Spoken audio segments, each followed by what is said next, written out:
एक तरफ पानी से हाहाकार मचा है, सैलाब का सितम देखने को मिल रहा है, तो दूसरी तरफ नीट यूजी में गड़बड़ी को लेकर दायर याचिका पर भी अब से थोड़ी देर में सुप्रीम कोर्ट में अहम सुनवाई होने जा रही है।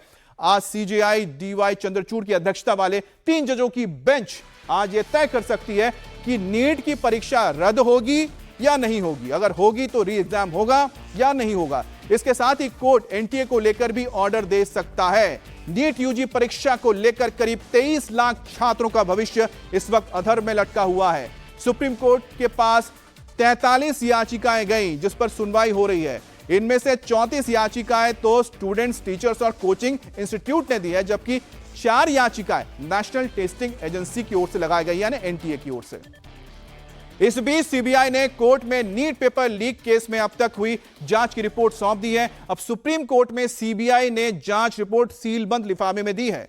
वहीं बुधवार को केंद्र सरकार की ओर से सुप्रीम कोर्ट में एक हलफनामा भी दिया गया, एफिडेविट दिया गया है। वो नीट एग्जाम फिर से कराने के पक्ष में नहीं है। सरकार ने साफ कहा है, केंद्र सरकार ने कहा है कि परीक्षा में कोई बड़े पैमाने पर गड़बड़ी नहीं हुई है, इसलिए जो परीक्षा है उसे रद्द ना की जाए। इससे 23 लाख छात्रों के भविष्य के ऊपर बड़ा सवाल खड़ा हो जाएगा, जिन्होंने इस बार इस एग्जाम में हिस्सा लिया था, परीक्षा दिया था।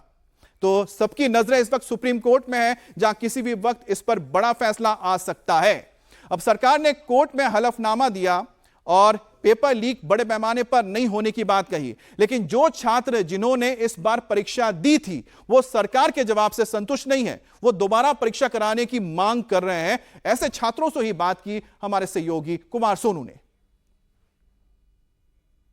हमारे साथ कुछ छात्र हैं जिन्होंने एग्जाम भी दिया और वो याचिकाकर्ता भी हैं। क्या नाम है आपका? हर्ष दुबे।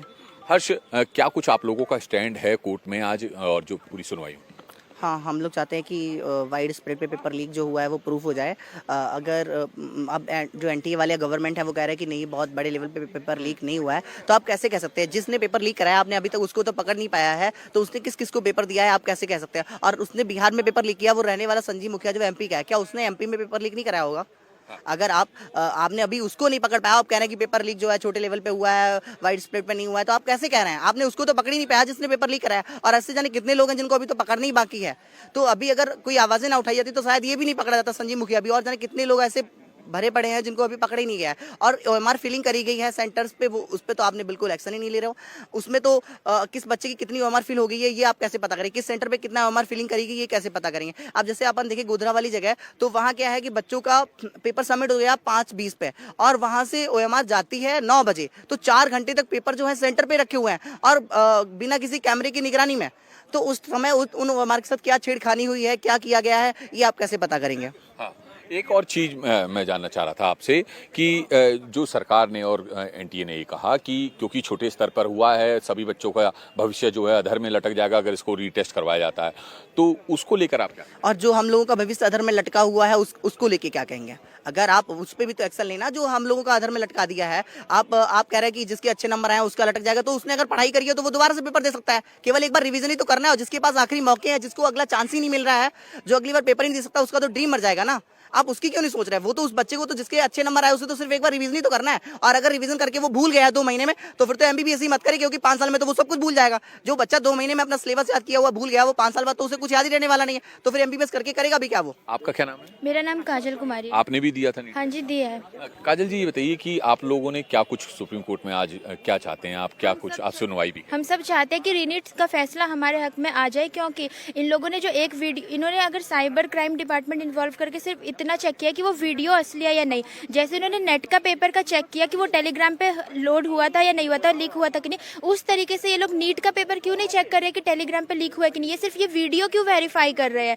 तो पहले तो वो अच्छे से चेक करे। और इनका कहना था कि 25% जो कल समरी आई है उसमें लिखा है कि 25% रिड्यूस हुआ, इसीलिए स्कोर ज्यादा हो गया, कट ऑफ हाई हो गया। पर जब ये डिलीट कर रहे थे 25% सिलेबस, तो इन्होंने कहा था कि वो बहुत ईजी चैप्टर है, उनका कोई उतना यूज नहीं है। जब ईजी चैप्टर आप डिलीट कर रहे हैं तो जाहिर सी बात है कि हार्ड चैप्टर के क्वेश्चंस ज्यादा आएंगे, तब तो कट ऑफ कम जाना चाहिए, ना कि हाई होना चाहिए। और सीधा हम बात करते हैं हमारे संवाददाता कुमार सोनू से। कुमार सोनू, किस वक्त तक ये फैसला आ सकता है? और दूसरी बड़ी बात है कि जो सीबीआई की ओर से जो सीलबंद लिफाफा रिपोर्ट सौंपी गई है, वो अब कितना अहम रहेगा इस पूरे मामले पर?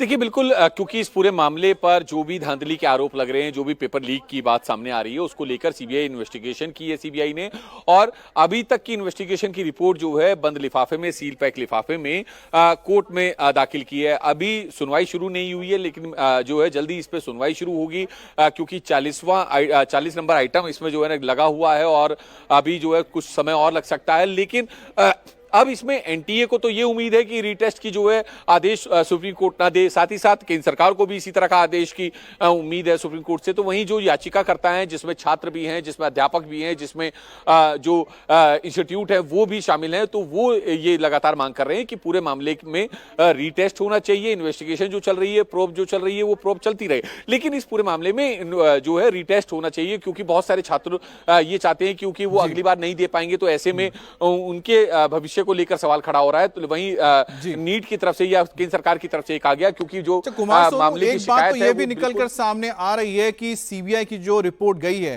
जो सूत्र बताते हैं कि उसमें यह कहा गया है कि जो ये लीक हुआ है पेपर कुछ एक सेंटर्स में हुआ है, सोशल मीडिया पर नहीं हुआ है।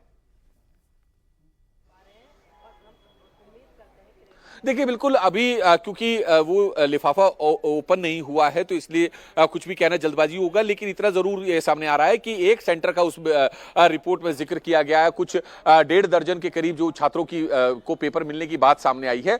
अभी आधिकारिक तौर पर जो है जब तमाम पॉइंटर सामने आएंगे तो उसके बाद ही साफ कुछ कहना सही होगा, लेकिन इतना जरूर है कि सीबीआई की जो अब तक की इन्वेस्टिगेशन रिपोर्ट है वो सुप्रीम कोर्ट में जो रखी गई है वो बेहद अहम होगी आज की सुनवाई के लिए। अमित, तो वैसे भी आज सबकी नजर लगी हुई है सुप्रीम कोर्ट की ओर, क्योंकि नीट यूजी को लेकर जो परीक्षा हुई थी उसमें जो गड़बड़ी हुई थी उसको लेकर और साथ ही री एग्जाम को लेकर बड़ा फैसला आने वाला है।